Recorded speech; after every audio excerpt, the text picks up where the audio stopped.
is Professor Kane, reporting live from VBU. We're gonna talk about synchronicity, and most of us don't even know what synchronicity is. Synchronicity? Well, I throw in a sync. You know what I'm saying? Motherfuckers go that route. But let me tell you something. Synchronicity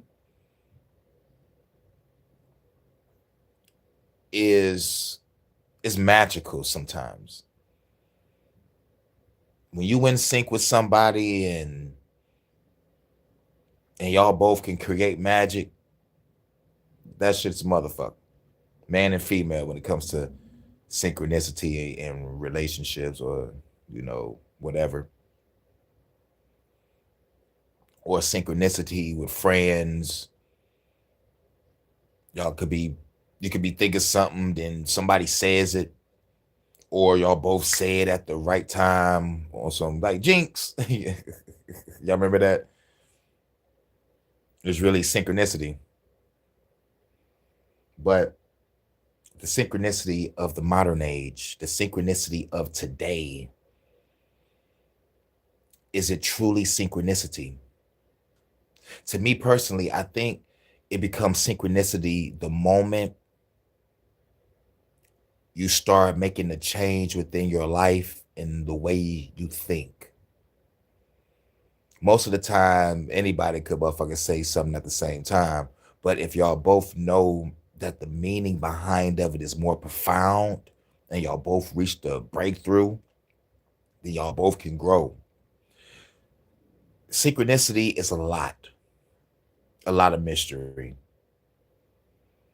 And most people in science don't want to look at synchronicity. Understandable, but I think synchronicity is like another type of, I could say, a spiritual algorithm. It could be.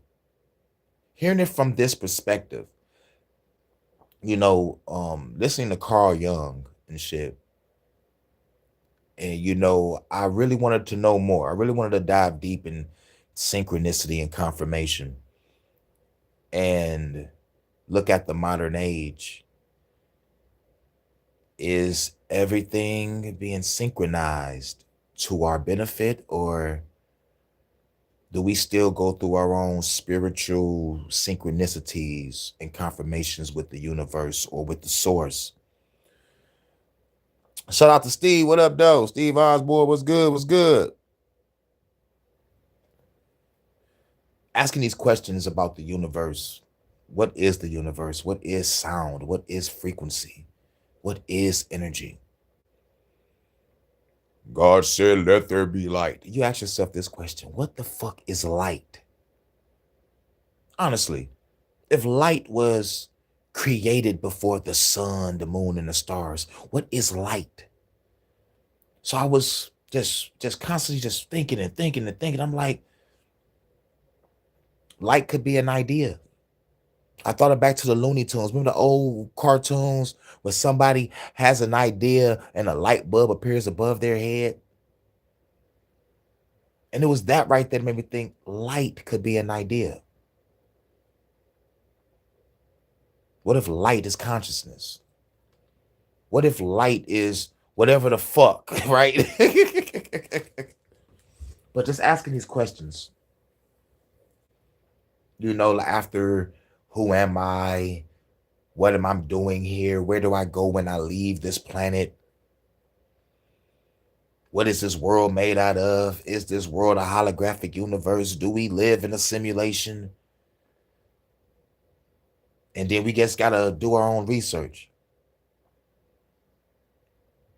If motherfucking shit is made out of atoms and molecules, then you ask yourself this question: how can non-solid things create a solid world?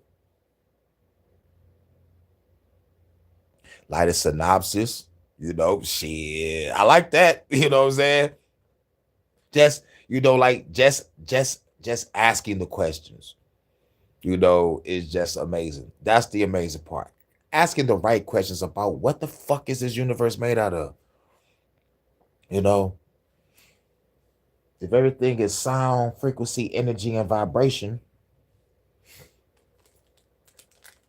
and light is part of it, what is light? Or is we calling it what we supposed to call it? Like, what is up with this world or this universe? Especially when it comes to synchronicity, because that shit is like, I don't know. But we about to get off into it in the study of Carl Jung about synchronicity. Secret primordial algorithm. Not one written. The universe runs on a secret primordial algorithm. Not one written in lines of Let's code, open our but minds, everybody. one that's Salute, Kevin. What up, though? How many bodies you have under your prison name? Oh, gee, yeah, getting speaking about language. Was good, was good. We are trying to figure out what is synchronicity. And most importantly, I just got off into like a little rant, like what is sound, frequency, energy, vibration? What is light? You feel me? Just asking ourselves these questions. Who am I? What I'm doing here? And where would he go and leave from this bitch? I'm talking about these real questions. You know what I'm saying? Just like questions that we ask ourselves. You know what I'm saying? This and studying Carl Jung, Alan Watts, Earl Nightingale. Now we're talking about Carl Jung again, and we're talking about synchronicity and how synchronicities can be magical, how it can, like how like it can impact our life in certain ways. But like some people don't want to look at synchronicities, but some people blow off synchronicities. But we blew it off as a joke. You know how you say something at the same time with somebody, you be like jinx. You know what I'm saying? And it'd be like real good conversations or funny conversations. Y'all supposed to say it at the same time, jinx, or you thinking something and your friends say, you be like, yo, man, I was just thinking that. I know, right? Synchronicities in many ways, many shapes and forms. But I like the synchronicities where something miraculous happens in our lives and we actually start changing shit for the better. The synchronicity that connects us to the real true source of what is. You feel me? And everything is within. Everything is within. You just got to see the signs. All right, let's get off into it. Woven into the very fabric of reality itself. An algorithm that decides what's meaningful and what isn't, what's coincidence and what's fate, what's real and what's merely imagined. Nearly a century ago, Carl Jung believed that he had just discovered that algorithm. He called it synchronicity, where two or more events are connected not by cause and effect, but by cosmic significance. Well, 100 years later, and that idea has resurfaced in what I consider one of the strangest ways possible.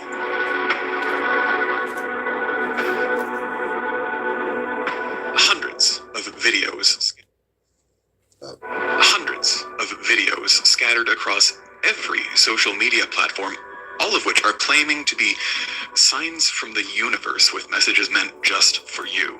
The only difference is that, unlike the days of Carl Jung, these aren't mere coincidences. They are specifically engineered by computer algorithms to find you. If algorithms can mimic the feeling of synchronicity so perfectly, how will we ever be able to tell the difference between a sign with cosmic significance and one that's just made by your favorite big tech company? Exactly.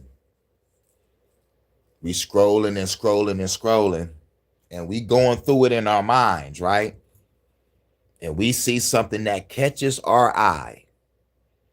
You click on the video, the first thing the video says, if you made it to this video is for you. Have y'all been through that before?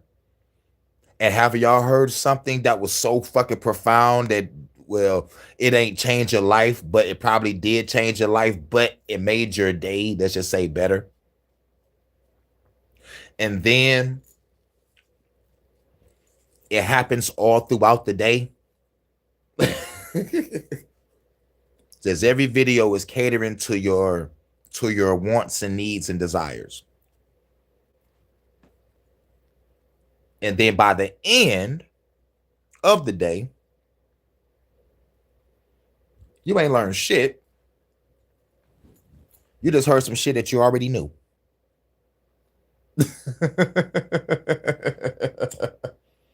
Nothing new, nothing profound, but you thought it was. That's the mind fuck.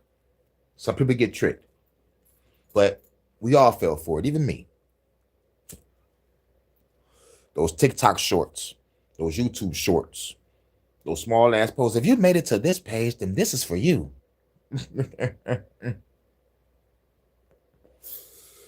I'm thinking about a big booty chick from the Philippines. And the first thing I see when I click on Google, here, data MILF from the Philippines right now. I'm like, what the fuck? Y'all in my mind.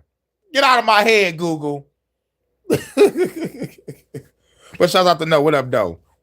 Synchronicity is most easily explained by precognition and dream time organization of future events. Okay, I like that. I like that. And you know what? I'm glad that I'm glad that I'm well versed in a lot of shit. It ain't just revolutionary 24/7. You know what I'm saying? Like we could sit down and deep dive into some real shit. And this what separates me from every other motherfucking channel. All thing we doing is being philosophical with it. You know, just asking questions and giving our own personal experience and our own personal opinions and insight and our own facts due to like our research. Motherfuckers will look at this and call this shit pseudo. You know what I'm saying? But we ain't trying to be teachers. We ain't trying to be preachers. We just want to talk about synchronicity and how it impact our life and what is synchronicity. You know, like most people don't know. And we still don't know. It's like a mystery, like a fucking dream. You feel me? What the fuck are dreams? You know? But that's what I love about it. That's what I love about it. It's the mystery, the thrill, and the chase. Me too, man, for sure. Fact, is there even a difference? Or is it all just one big conspiracy? In 1929, Jung began formulating an idea that would divide scientists and mystics for generations.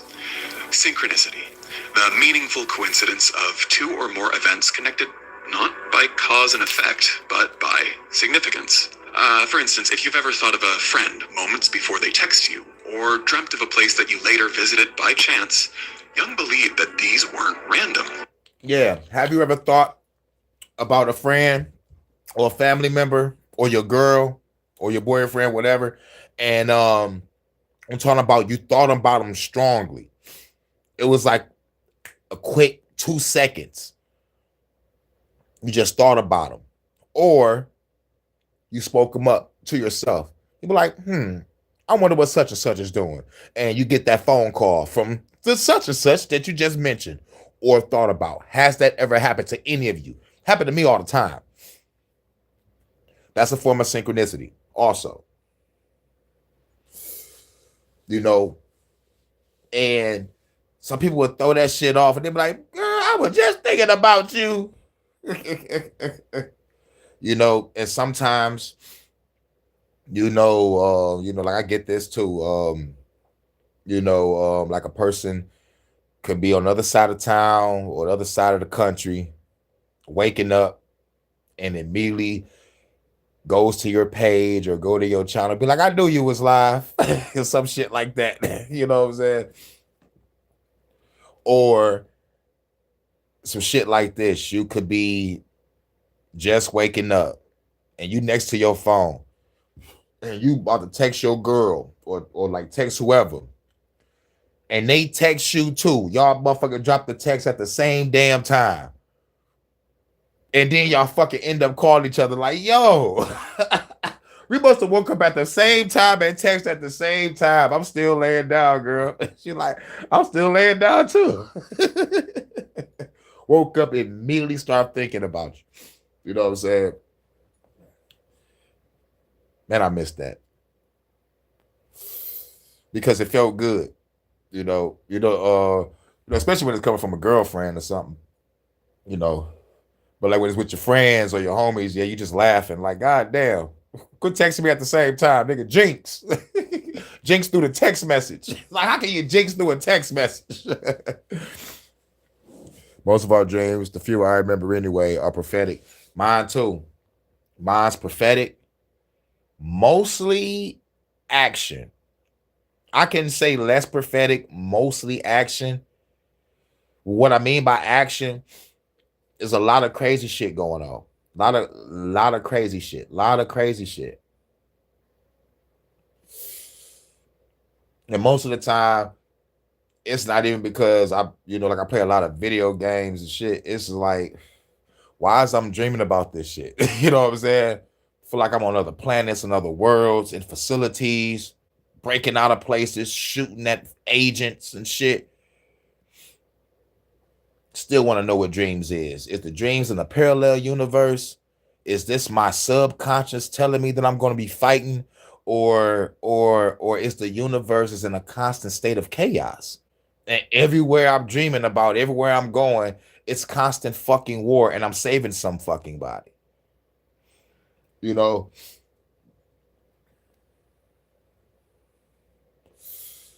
not too many times I've died in my dreams,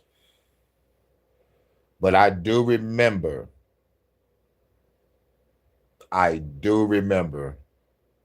dying in my dream.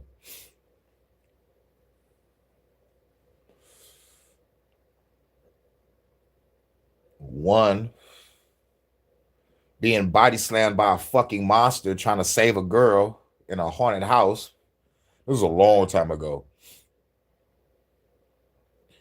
And I died in a fucking F5 tornado in a dream. How a hurricane get next to an F5, I do not know. But I knew I was dead in that bitch.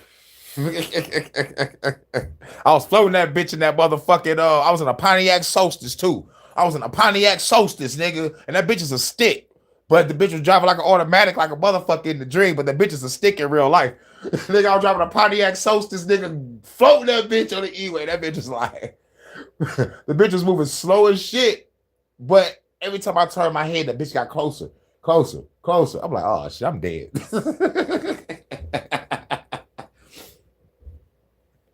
Salute, live and learn.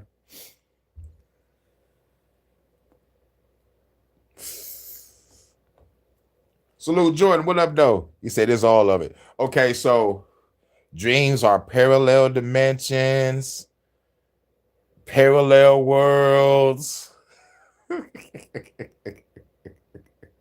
Our subconscious that's just housed a whole bunch of emotions and fears and true intentions and shit. But real shit, the government's still studying it. They still trying to do conscious transfer. I think the powers that shouldn't be know what the fuck dreams are. I think they know what dreams are, and they're trying to probably keep us from knowing what dreams are. Part of me saying, part of me think, I mean, that dreams could be the way out. Just a small part of me think that. Like what I mean by way out mean the way out this realm. If this bitch is a prison and the body is a prison, and dreams are, let's just say, a form of escape, then what if there's a certain door that we got to go through in our dream to get the fuck up out of here?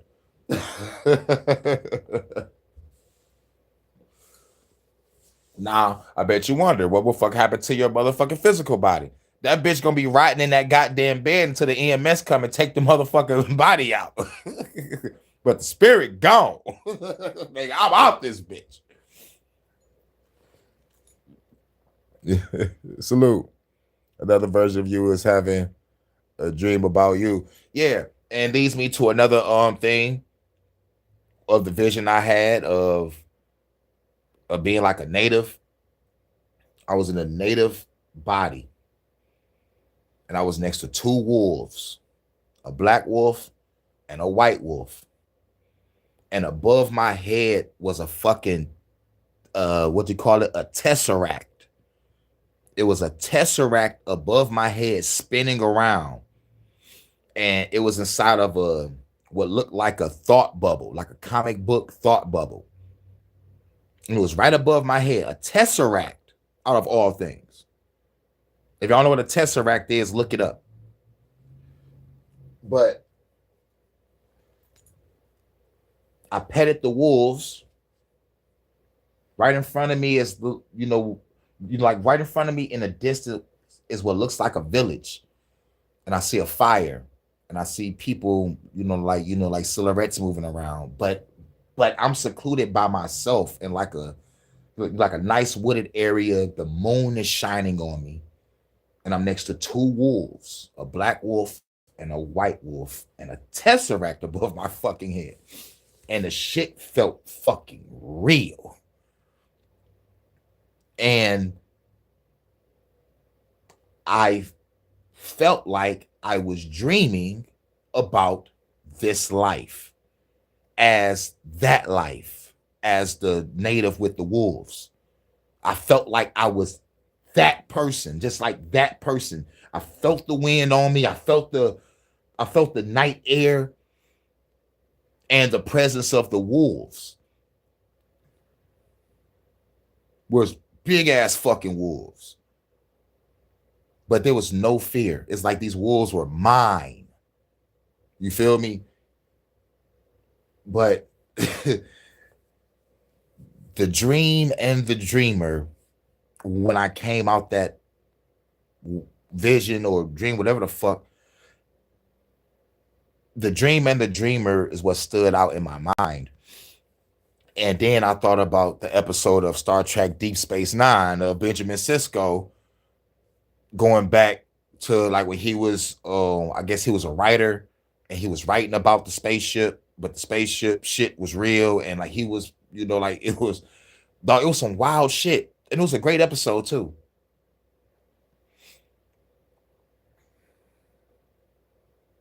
Yeah, yeah, but I think I talked about it on one of my lives. This was a minute ago though. But yeah, man, but it just felt like I was like it felt like I was that person. And then going back to the native proverb, like the native proverb is each each and every one of us got two wolves inside of us, a good wolf and a bad wolf. And there was like which wolf wins, and it's like the one you feed the most. So if anybody don't understand that, if you do more good, you feed the good wolf. You do more bad, you feed the bad wolf. You know what I'm saying? It ain't about no angels or no fucking demons. You are the good wolf and the bad wolf. You just gotta choose which one you want to feed. And real shit, I love the native proverb because it's so fucking simple. It's like just so fucking simple. But going back to it. He believed they were glimpses into a deeper structure of reality, one where psyche and matter are interwoven. Now, I get it. Today, this might just sound like mysticism, but when Jung first came up with this idea, physics itself was going through a major crisis. Quantum physics had just shattered the old mechanical understanding of the universe, and Nobel-winning physicist Wolfgang Pauli, Jung's closest collaborator, was struggling with his own metaphysical questions. Together, they dreamed of a world where psychology and physics weren't opposites, but were two halves of the same truth. In their letters, Jung and Pauli described a hidden order of meaning behind reality. Not fate, not magic, but an acausal connection. A moment where the inner and outer worlds mirror each other. And it was a bold idea, maybe too bold, because science couldn't measure it, and science still can't measure it. Which is why, even today, synchronicity sits on the edge between philosophy and mysticism. It's too poetic for physics and too structured for spirituality. Yet, the intuition behind it still feels tangible to a lot of people. It's that feeling that life sometimes breaks its own logic to remind us that we're connected to something larger in a way. Yeah, we're connected to something larger. Definitely. And the recurring dreams, oh man, the recurring dreams, the recurring dreams that I have is always downtown Detroit and everything looks futuristic. But it's a scary futuristic. It's a scary futuristic. Everything is high tech. I'm seeing buildings that go up into the fucking clouds. I'm seeing military flying at low altitude through the city streets. Low altitude. So I'm like, God damn. When it comes to the recurring dreams, I'm watching my city change, but it's gonna be a fucking a technocratic society. I'm saying the bullshit. That's the recurring shit I see. And and I'm going into these facilities, I'm going into these places, I'm just walking around, just just seeing the sights, just mesmerized in my own dream. Like, what the fuck? I know this is downtown, this is the Michigan Street, this Michigan Boulevard, that's Washington Boulevard. Holy shit. I'm just motherfucking just walking around cataloging. But yeah, man, these dreams are a motherfucker. Dreams are really just a different reality. Yep. Yep. Either a different reality, a different dimension, or our subconscious has a lot of fucking data to motherfucking process. Our thoughts, our intentions, our moods. It's just like, man, along with the shit we watch sometimes, or the shit that we put in our spirit. So it's real heavy. And sometimes we can go back to our dream when we wake up, be like, man, I gotta go back to that dream. And you maybe close your eyes and you go back, like it's like the attention, like it's just like it's there. It's just like something powerful with that. It's just something fucking powerful with that. Nickelback Saving Me Saw has a different message, huh? Salute Solo, what up, though? Nickelback. Look at this photograph. Every time I do it makes me laugh. Someday, somehow, I'm gonna make it around. But now, right now, I know you wanna read away.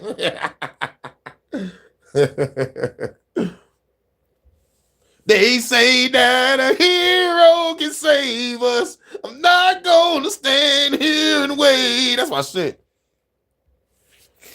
Beauty of synchronicity was always the fact that it seemed to happen sparingly and also when you least expect it. It was rare and fleeting, which made it precious. But what happens when computer algorithms can replicate that feeling of synchronicity on demand? Well, this is the unfortunate reality that we're living in, where the idea of meaning has become commodified and exploited for monetary gain. When a TikTok video declares, if you're seeing this, the universe has chosen you, it's not divine timing, it's pattern recognition turned into a business strategy. It feels like the cosmos is speaking, but that's just content strategy that's designed to optimize for the most emotional response. And what gets us more emotionally charged than feeling like we're a part of something much bigger than us? You start with one sign, one comforting clip, and before you know it, your feed becomes an echo chamber of cosmic affirmations. Every scroll feels like a message. Every coincidence feels like proof. But the deeper you go, the harder it becomes to tell whether meaning is emerging or just being manufactured. And that's the tension Jung never foresaw. That the next great system of meaning would be built not by mystics, but by engineers. And yet, it still works because we're wired for it. Humans are pattern-seeking creatures. creatures. It's how we survive, by spotting faces in the dark, predators in the bushes, or constellations in the sky. Jung believed this instinct for pattern and meaning was rooted in what was called the collective unconscious, a shared symbolic framework passed through myths and dreams. The algorithm taps into that same architecture, but instead of revealing the unconscious, it exploits it. That's why it feels spiritual. That's why it feels personal. It's because it's trained on the most intimate data that you can offer. Your fears, your curiosities, your longing for direction and meaning. We used to see coincidences as rare glimpses into the mystery of existence, and now they're part of the user experience of almost every single social media app. The problem is that this can lead to a dangerous comfort, one that leaves us more vulnerable than ever before. And to understand just how terrifying this is, we need to first understand Jungian synchronicity. And to do that, we need to go back nearly 100 years.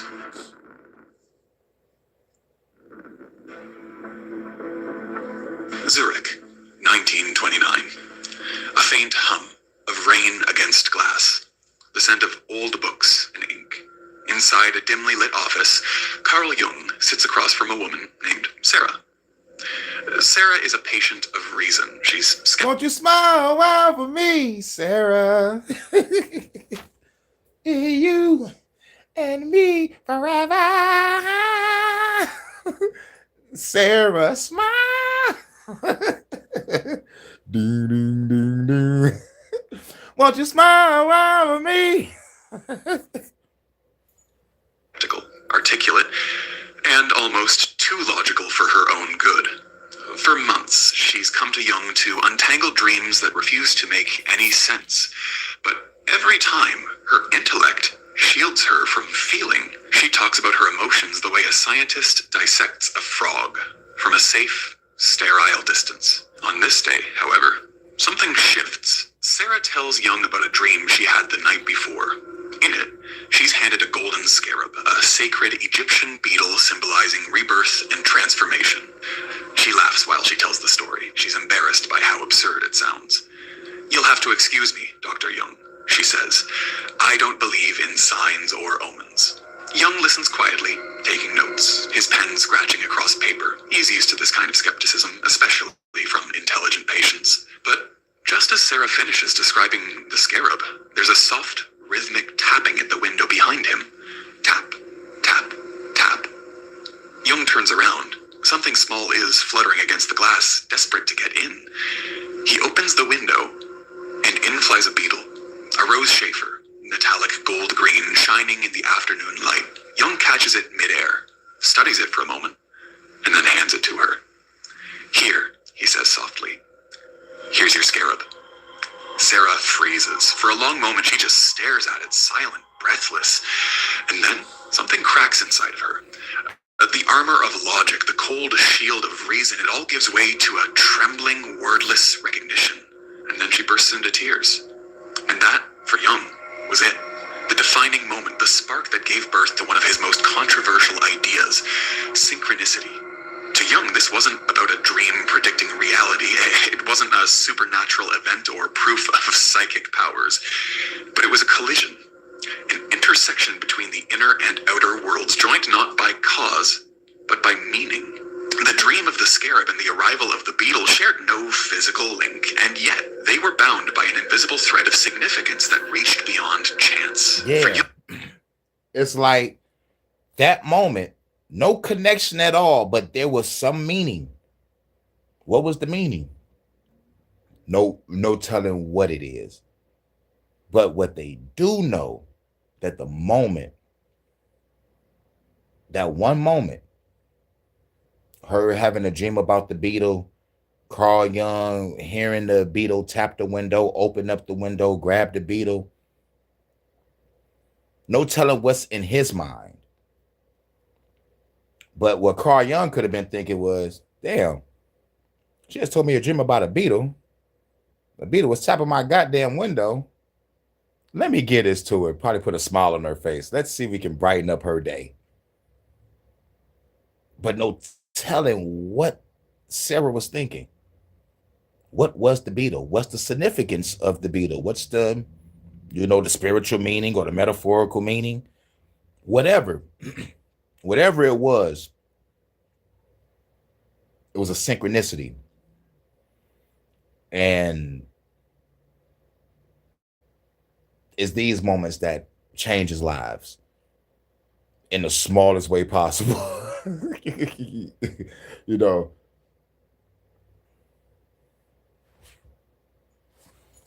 It was as if reality itself had turned symbolic, like the universe was speaking through coincidence. The scarab wasn't just a beetle anymore, it was a mirror. That's good a to know. message from the unconscious reflected in the physical world. And let's be honest, he knew how crazy it all sounded. Even in 1929, when spiritualism was fashionable, Jung wasn't chasing ghosts. He was searching for a way to connect the mind and matter, the psyche and physics. And that's what synchronicity really was. It was an attempt to repair the split between science and meaning. You see, Jung came from a world torn in two. On one side, there was the materialist certainty of early science, the belief that everything could be explained by cause and effect. And on the other hand, there was the symbolic chaos of the unconscious, dreams, myths, and archetypes that defied logic. Jung wanted to reconcile the two halves. He believed that the psyche wasn't separate from the cosmos, but woven into it, that somewhere beneath causality and randomness, there existed a deeper order, what Jung called the unus mundus, Latin for one world. In this world, the mind and the universe were mirrors of each other. The dream and the beetle, the inner image and the outer event. Not opposites, but two expressions of the same underlying reality. And it was radical, even heretical. But it was also deeply human. Because, be honest with me, who hasn't felt that eerie alignment between thought and the world? That instant where something deeply personal and cosmic briefly overlap. My husband. Instant where something deeply personal and cosmic briefly overlap. Around the same time, Jung began corresponding with Wolfgang Pauli, the Nobel Prize-winning physicist famous for discovering the exclusion principle. Pauli was going through a breakdown. His personal life was in shambles, and his dreams had grown disturbingly symbolic, filled with mandalas, animals, and mythic imagery that he could not make sense of. When he came to Jung for help, their relationship evolved into something extraordinary.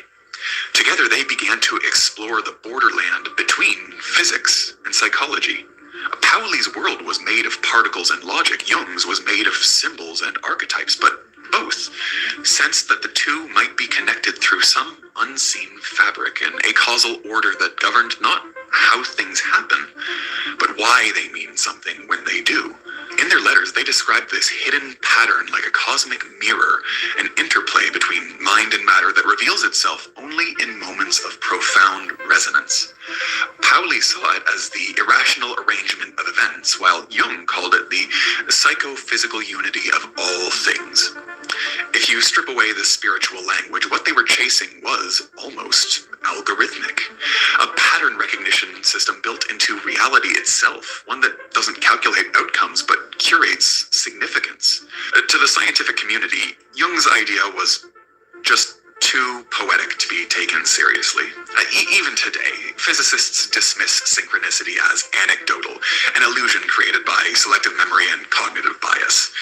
And they're not wrong.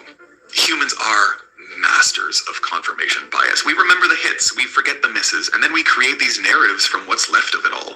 It's the same thing that makes gamblers believe in lucky streaks and lovers believe in soulmates. But Jung knew that too. He never claimed synchronicity could be measured or predicted.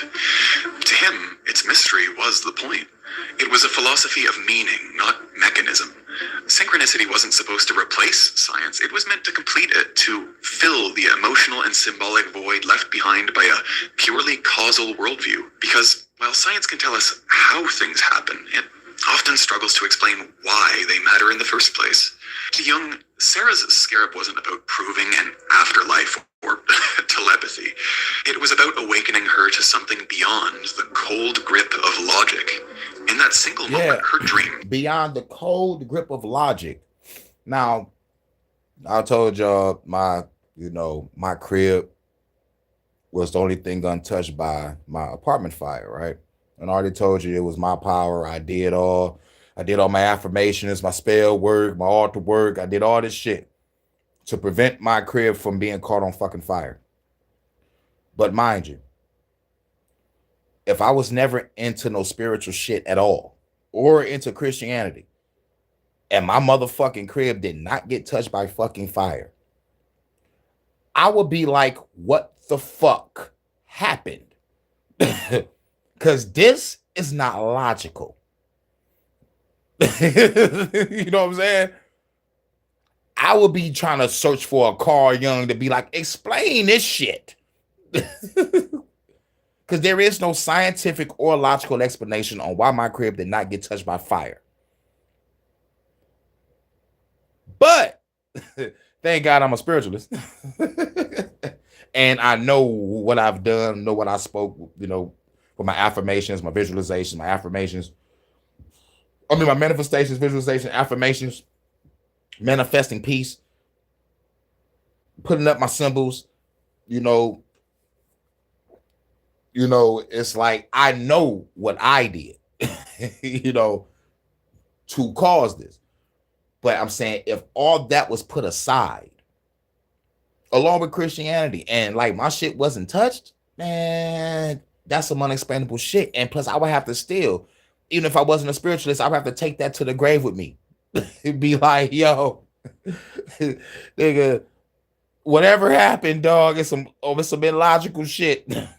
I ain't see no angels, no demons. I ain't see no magical, mystical forces protect my shit. But this is amazing and extraordinary and scary at the same time. Why me? What's up? You know what I'm saying? Is I'm a testimony for somebody else, or do I supposed to go down a path after this incident? What the fuck do I supposed to do after this? This is wild. But yeah. I lost spiritual. I'm spirit whole.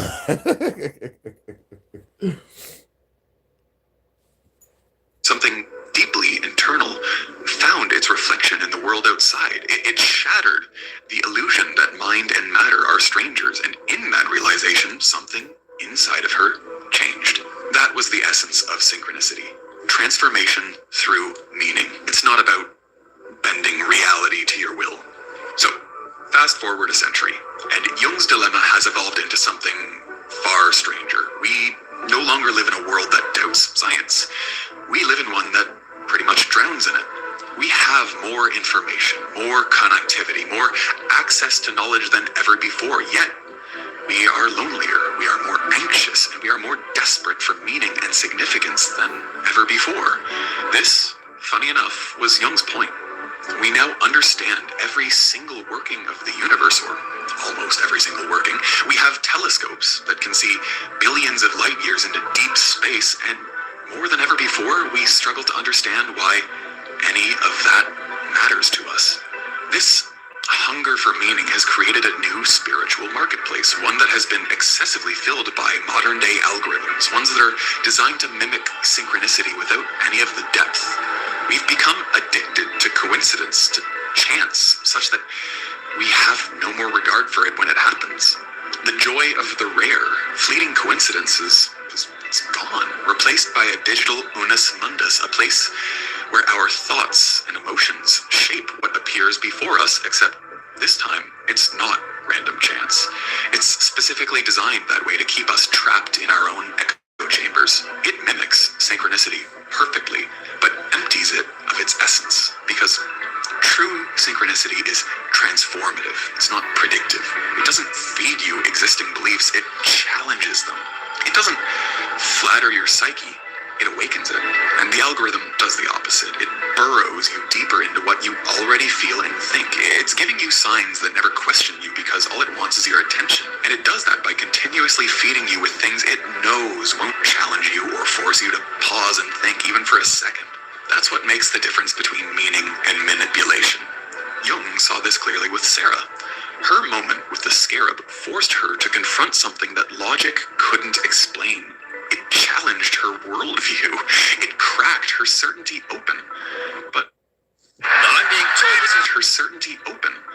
But let's be honest, if that moment happened today, I think it would play out very differently.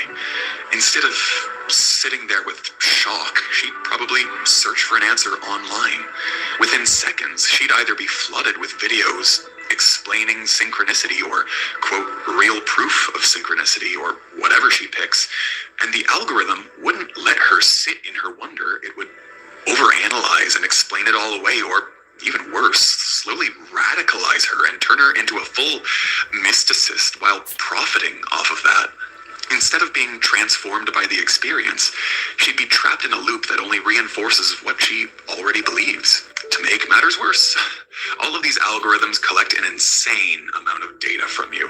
These systems watch your every move, and they store that information and then use it to manipulate you, whether that's simply to serve you ads or even something more nefarious like identity theft and scams if that data falls into the wrong hands. Your name, your income, your family, even your struggles. Data brokers collect these fragments of your life and package them into lists that are then sold to the highest bidder. There are real data broker lists with insane labels like tough start, young single parents, and rural and barely making it that prey on the Now, what the fuck? Yeah. Motherfucker, 28 years old, barely making it.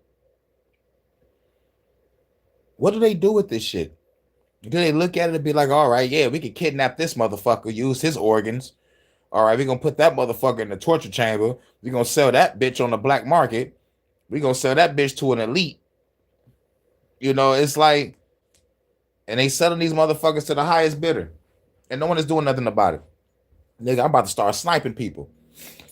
Allegedly. Most vulnerable in our society. We're all sorted into categories for predatory companies and bad actors to use to identify and harm us. This is one of the biggest tragedies of the modern algorithms that we are all unfortunately living under, and it's invasive and dangerous. Incogni was built to fight back. Incogni automatically erases all of your personal. Jung once said that the greater the light, the darker the shadow.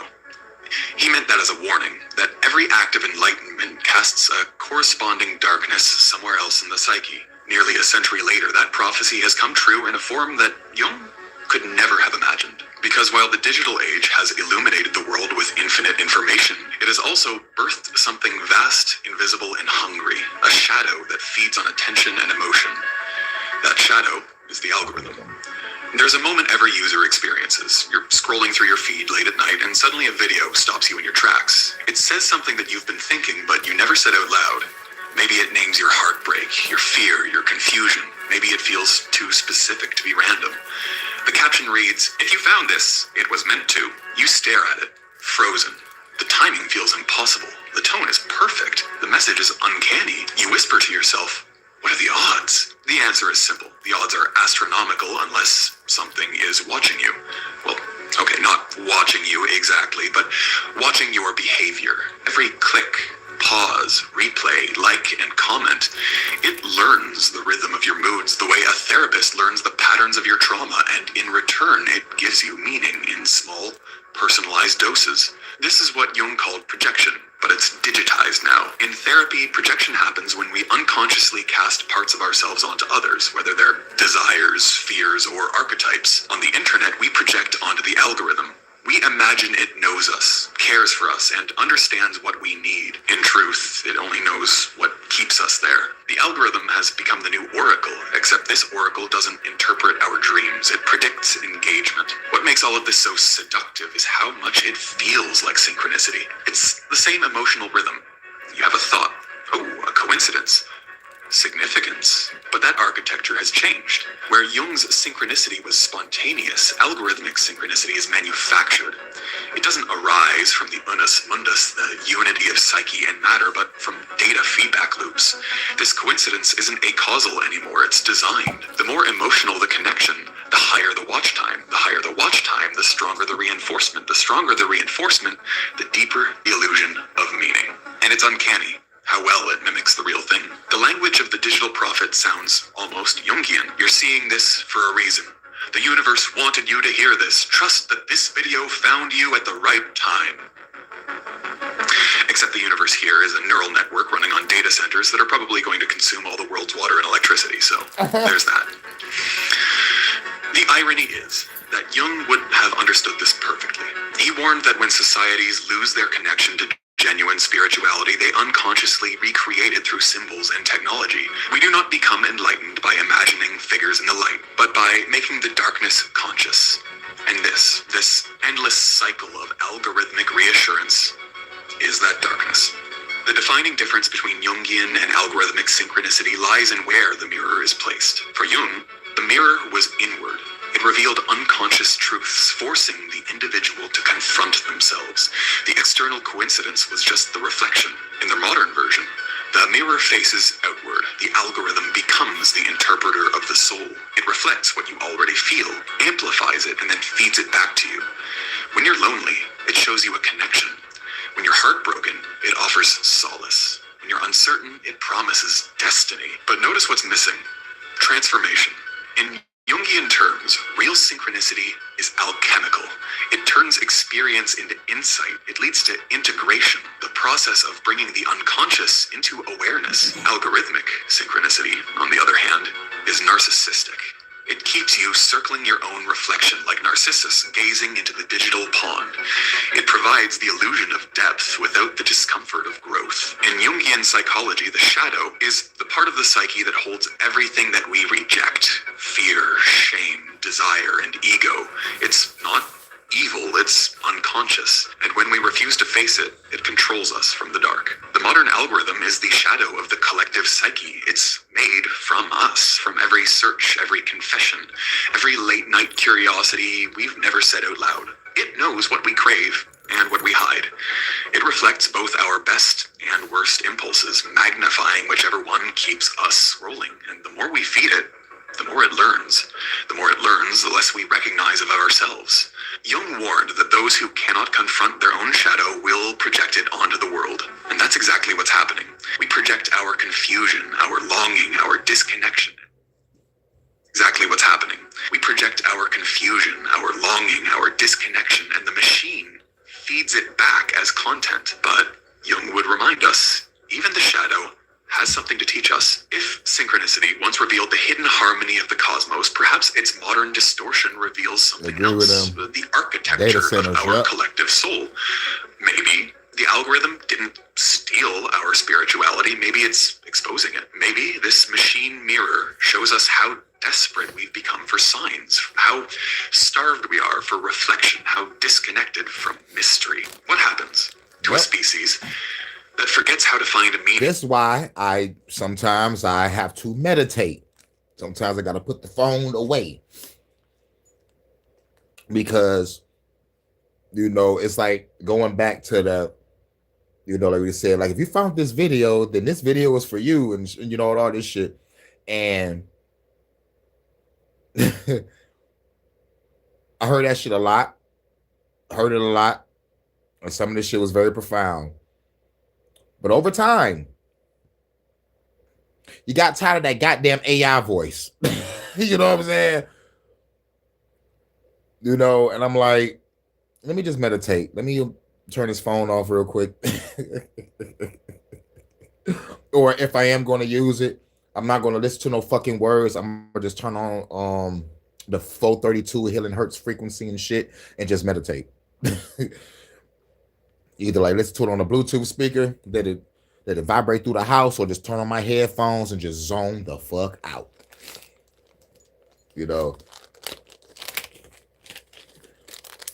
But I be fucking with the algorithm. I know the algorithm don't like me, because the only thing is, it really try to send me is like if I'm talking about MILFs, they can send me some shit with MILFs.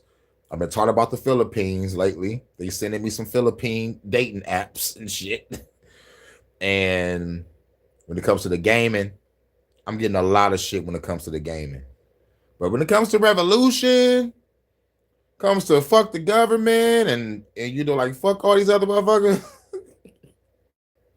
I'm not meeting nobody in the algorithm that's on my page. I got a whole lane to myself. That's awesome. I'm feeling bad to the bone. Bad to the bone. Even though I'm shadow banned to oblivion. Without machines, though.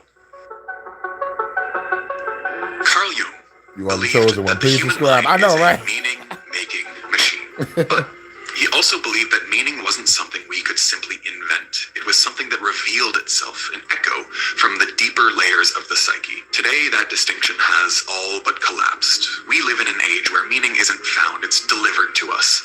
We scroll through an endless feed of curated symbols, emotions, and signs, all tailored to resonate with our current psychological state, and it feels profound. But behind the curtain, it's mechanical, an assembly line of coincidences, and this is the age of manufactured synchronicity. To understand why this illusion works, you have to understand what we are. Humans are pattern-seeking creatures. Like I said before, it's our evolutionary superpower, and it's our greatest vulnerability. Tens of thousands of years ago, recognizing patterns kept us alive. That rustle in the bushes usually means there's a predator there waiting to kill us. The shape of the stars guided our migration patterns. The rhythm of the seasons told us when to plant and when to harvest, and all of these signs were easier to understand and remember when we weaved them into stories. And this is how we created myths and legends. Jung saw this instinct as the foundation of both myth and psyche. In his view, the unconscious constantly seeks to connect inner and outer events, weaving them into a symbolic tapestry. But what happens when that instinct, that need for story, is connected to a machine that never stops? We've built a system that takes the deepest human instinct, the hunger for meaning, and turned it into junk food for the soul. In psychology, there's a term for our tendency to see meaning in random events. The term is apophenia. It's the same mechanism that makes us see faces in clouds, shapes in constellations, or messages in static. But apophenia isn't a flaw, it's our brain's default mode. Our neurons are constantly trying to predict, categorize, and link information. When we spot a coincidence that feels emotionally charged, that dopamine surges. The experience becomes sticky, and we remember it. That's why coincidences feel magical. They trigger the same reward circuitry as falling in love or solving a puzzle. Now, imagine what happens when you give the brain access to an algorithm trained to produce those exact dopamine spikes. You scroll, you feel, you react, and the system learns from that. It keeps refining what kind of coincidence gets your attention. Before long, every feed feels enchanted. A line from a video mirrors something you wrote in your journal. A song lyric aligns with your breakup. A stranger's story echoes your private thoughts. It's not magic, it's math. But it feels like magic because the brain can't tell the difference. There's an idea that psychologists call illusory correlation, the belief that two unrelated events are meaningfully connected. It's the foundation of superstition, ritual, and even religion. The modern algorithm exploits this bias perfectly. Because when an app delivers content that matches your emotional state, it feels like fate. You were sad and suddenly you got the healing energy video. You were uncertain and the trust the process clip appeared. The coincidence seems divine because it's so perfectly timed. Even when we know what's happening, we still fall for it. Why? Because the experience of feeling chosen is profoundly comforting. In a world that feels increasingly chaotic, random, and indifferent, being chosen restores a sense of order. It tells you that you're not drifting alone through meaningless data, that there's still a pattern, a pulse, a higher logic that sees you. That's why the algorithm found me feels nearly identical to the universe sent me a sign. Yep. The universe sent me a sign. No, the algorithm found your ass because it was matching all the patterns and all the clicks you was clicking on. Yeah. And it also plays off our emotions. That is some scary shit. Thinking about it as an entity that's watching you through many platforms, through many devices. It's like the movie Eagle Eye. You know what I'm saying?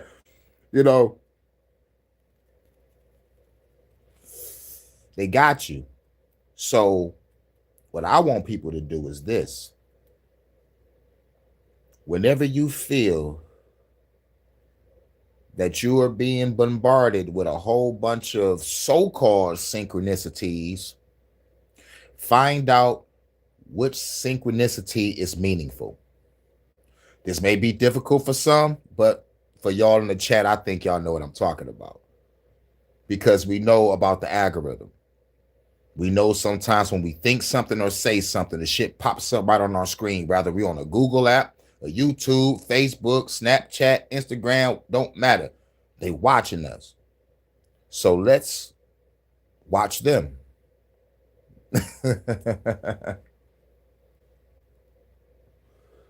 And let's give it a test run. We feeling some type of way, right?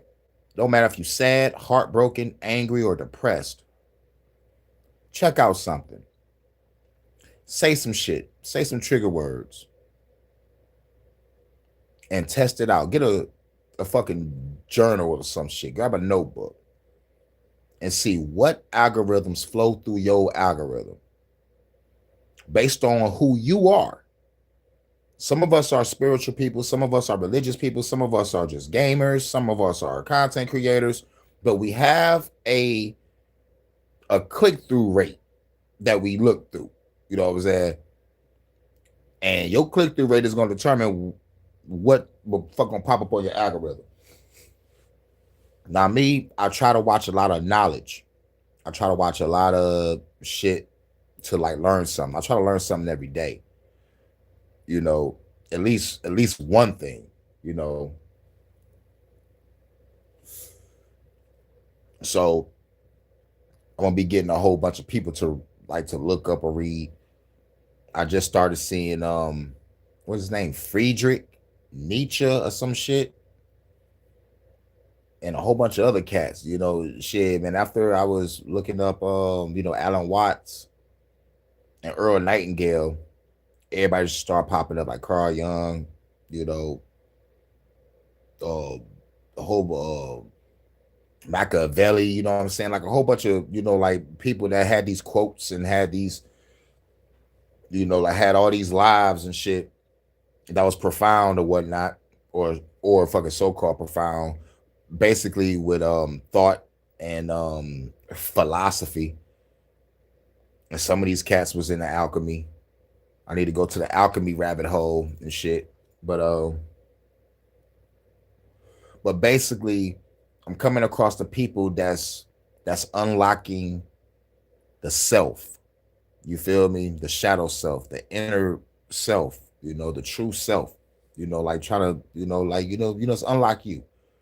So like I can, you know, like, you know, so when I get on that battlefield, y'all would know, y'all see it in my eyes. I'm like, damn, nigga, that nigga ready.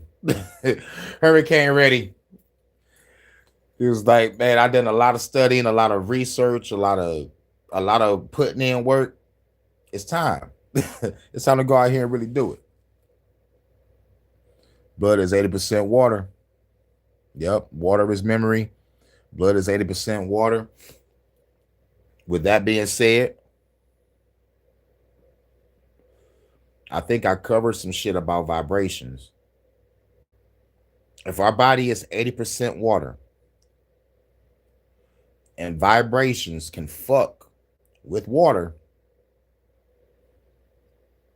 and what did I say that the music is turned into? It's the 440 frequency. It got motherfuckers going crazy. Oh yeah, 80% water. And you can cause alchemical balances inside the body with sounds and frequency weapons. That's some crazy work right there. But yep, body is 80% water. And what's even more crazy is this planet has a lot of water on it also. And if sounds, frequencies, and vibrations can fuck with us, no telling what the fuck they doing to the water on the planet. They're already poisoning the goddamn shit with the fluoride and the pollution and shit. We need Captain Planet in this bitch. Captain Planet! Then let our powers combine.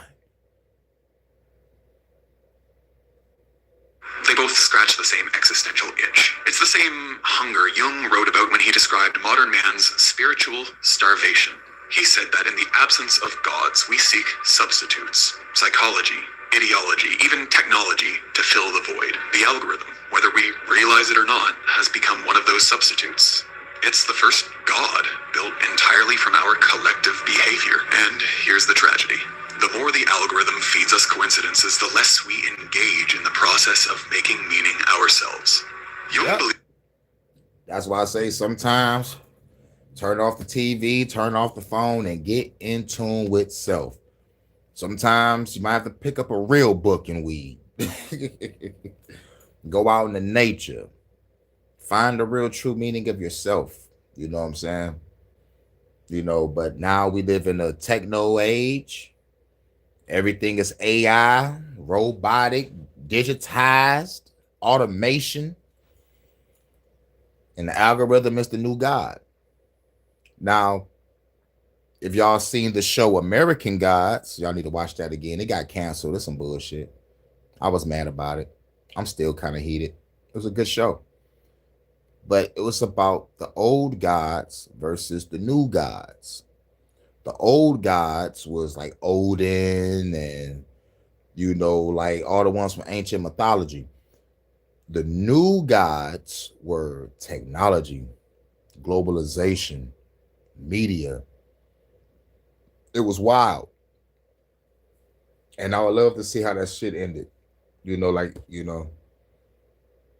got a new writer. They fired some people. They fired Orlando Jones, man. They fired Orlando Jones. But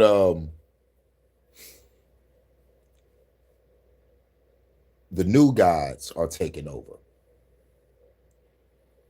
And the new guys, technology, globalization, media, and there was another one, I think. I'm not really sure. I don't remember because it was a minute ago. But if the old guys got to come back up and be like, yo, they trying to fuck some shit up, then we need to destroy this shit. like real shit. Fuck the algorithm. That the act of interpreting synchronicity, of pausing, reflecting, and integrating its message was the point. It forced the conscious mind to dialogue with the unconscious. But in the algorithmic age, that dialogue is outsourced. We don't reflect, we simply react. We consume and keep it moving, never pausing to integrate what we've learned into our lives. Meaning used to be participatory, something co-created through awareness. Now it's passive, something delivered through recommendations. Yep. A giant fucking dishwasher. Yep. The participatory, something co-created through awareness. Now it's passive, something delivered through recommendations.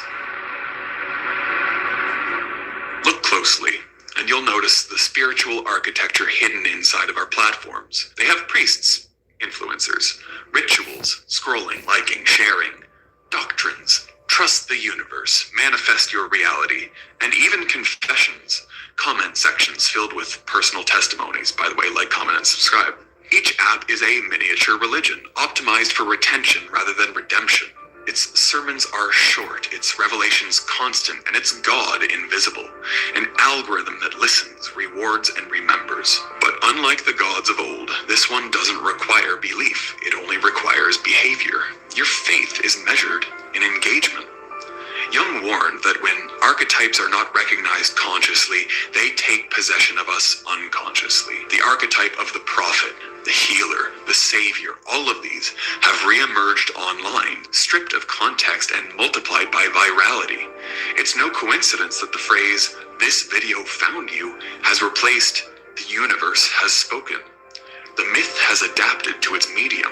Jung's idea of collective unconsciousness, a shared psychic reservoir of symbols and instincts, has always been controversial. But what's fascinating is that algorithms have, in their own way, created a technological version of it. Think about it. Billions of human behaviors feeding into a single system that learns our shared patterns, fears, and longings. It's a collective mind built not from archetypes, but from engagement data. And it's eerie, but it's also poetic, as if we've built a machine that externalizes the very unconscious Jung tried to describe, a mirror of humanity that reflects both our light and our shadow, our wisdom and our wounds. The danger of living in a world that constantly mirrors us is that it erodes our ability to tolerate mystery. If every thought can be validated by a post and every emotion mirrored by a video, then nothing surprises us anymore. Synchronicity once startled the soul. It was a rupture in the ordinary, a brief confrontation with the unknown, a sense of awe and wonder. But digital synchronicity has replaced that wonder with comfort, and when comfort is constant, it becomes a cage.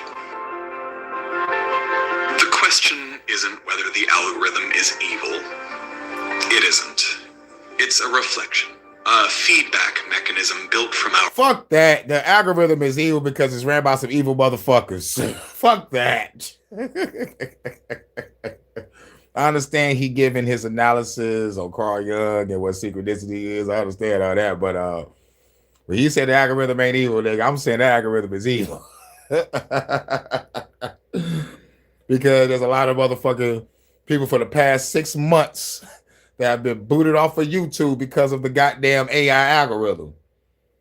So that shit is evil.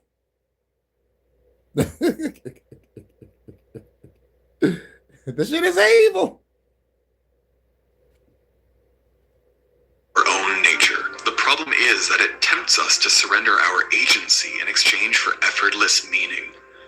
But meaning, Jung would argue, was never meant to be effortless. It's born from friction. It's facing the shadow, confronting the irrational, interpreting the coincidence for ourselves. The algorithm can imitate synchronicity, but it can never replace the conscious act of understanding it. In that sense, we stand at the same crossroads Jung faced nearly a century ago, between the measurable and the meaningful, between the comfort of systems and the chaos of mystery.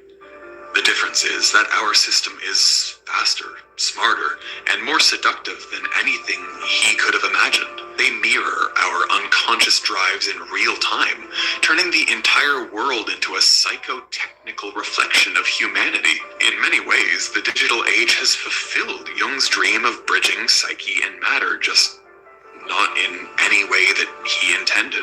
The unus mundus, the one world that he described, has re-emerged in the global network, a collective web where the boundaries between mind and world blur completely. Your thoughts shape what you see. Your psyche literally manifests its contents into your external environment, not through mystical means, but through data feedback. You scroll long enough, and the outer world begins to reflect your inner world perfectly. Your anxieties, your curiosities, your wounds, all mirrored back through personalized content. It is almost mystical. Almost. Jung wanted to prove that the psyche could influence reality through meaning. Well, we've achieved that, but through code instead of cosmic consciousness. The universe didn't reveal its algorithm, so we built one ourselves. There's something poetically tragic about this. We've created a mirror vast enough to contain the collective human soul, and yet, look what we've done with it. We've just filled it with noise. The internet was supposed to connect us. Instead, it's dividing us more than ever before. It shows us what we want, what we fear, and what we hate. But rarely, if ever, what we need. But we can do something about it. We can take the power back from the algorithm and not let it dictate our lives. Jung used to tell his patients, until you make the unconscious conscious, it will direct your life and you will call it fate.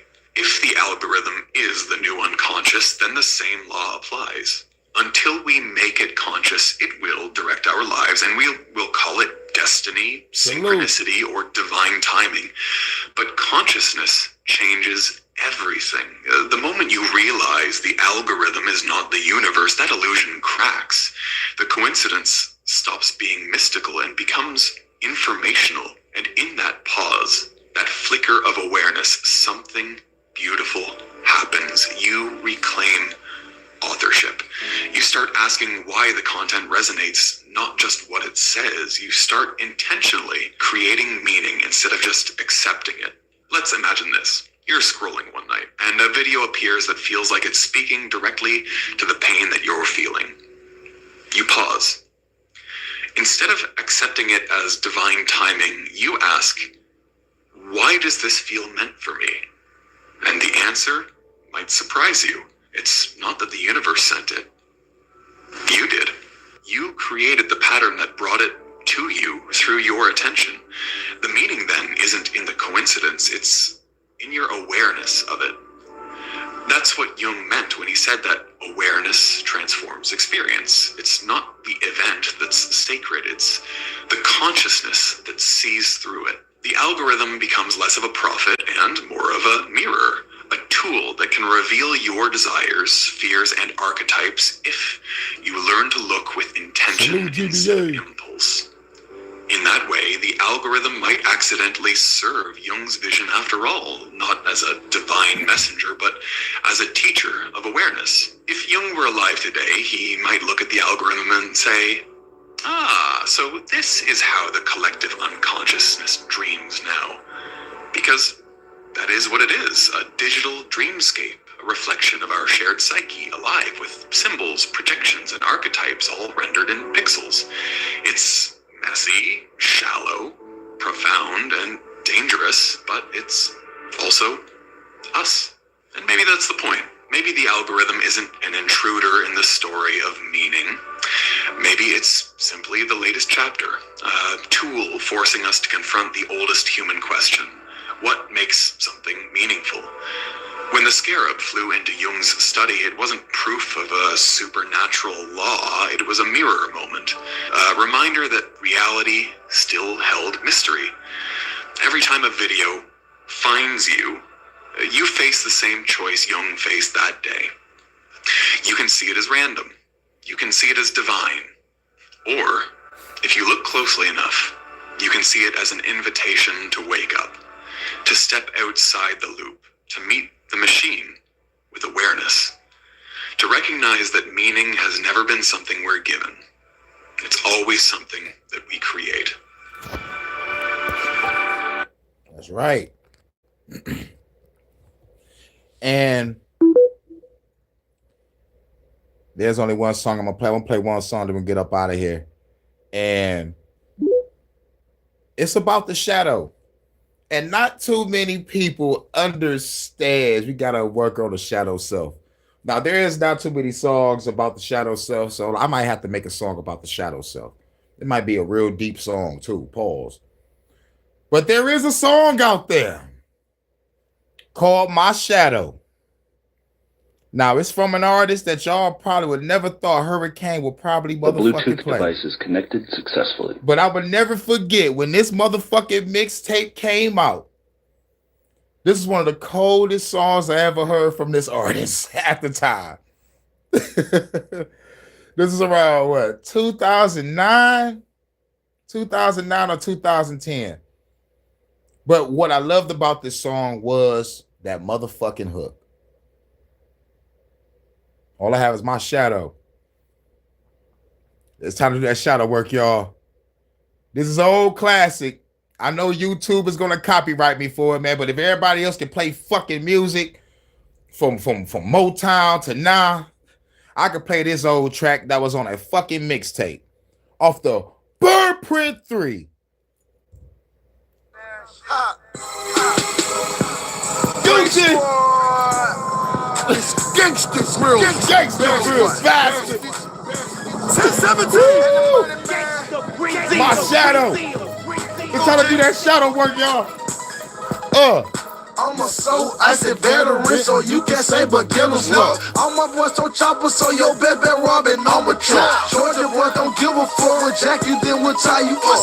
50-50 chance that will trick you if you shot with us. Roll the grass so dirty.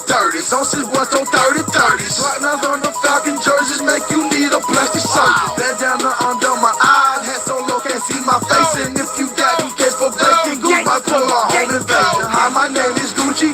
Meet my homeboy Mac and Scrub. Shout out AR, put up shouting, you know I got extra slug. Black T still on when I'm out. Black nose on still when I walk. Black pistol 2-3, my niggas Hillick, that's my second job. I walk around the city like it don't matter. The earth my turn, nobody try me cause they know better. So say the shit chatter, I'm too deep, you boy shallow. I'm out for DB and myself and I. And my shadow hold me down for whatever. Even if I try my best, I couldn't run for my shadow. So no matter how wealthy that I get, he's not jealous. So when I have no one to to talk to.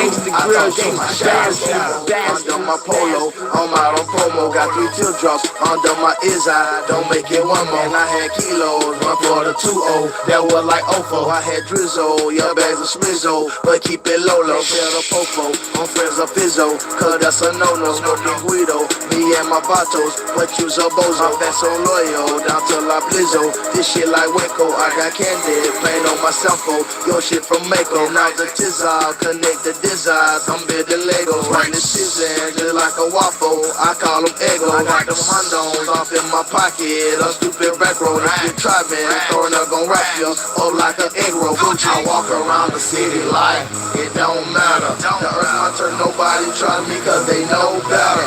So say the shit chatter, I'm too deep, you boys shallow. I want for deep, me and myself and I, and plus my shadow. My shadow hold me down for whatever. Even if I try my best, I couldn't run from my shadow. So no matter how wealthy that I get, it's not jealous. So when I have no one to talk to, I talk to my shadow. All white bricks, corner boy, I probably sold more rocks than a rock dick. Trying to fill my shoes is like an homeless man with chopsticks.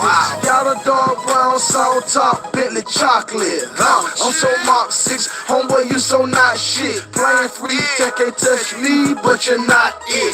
I'm on fire, steaming hot, I can boil grits. Jet leaves with the shoes, Gucci rocking new kicks. ATL in, baby girl, let's have a moon day. Got 8 bedrooms, I'm dying for a roommate. I was homeschooled, I didn't have a schoolmate. Like I went to travel school, 60K in 12th grade. I'm a millionaire but self-made, wealth crave. Like a junkie craving crack, so I'm in kitchens all day. I'm a millionaire but self-made, wealth crave. Like a junkie craving crack, so I'm in kitchens all day. I walk around the city like it don't matter. The earth my turn, nobody try me cause they know better. So say the shit chatter, I'm too deep, you boys shallow. I'm out for deep, me and myself and I, and plus my shadow. My shadow hold me down for whatever. Even if I try my best, I couldn't run from my shadow. So no matter how wealthy that I get, it's not jealous. So when I have no one to talk to, I talk to my shadow. Woo!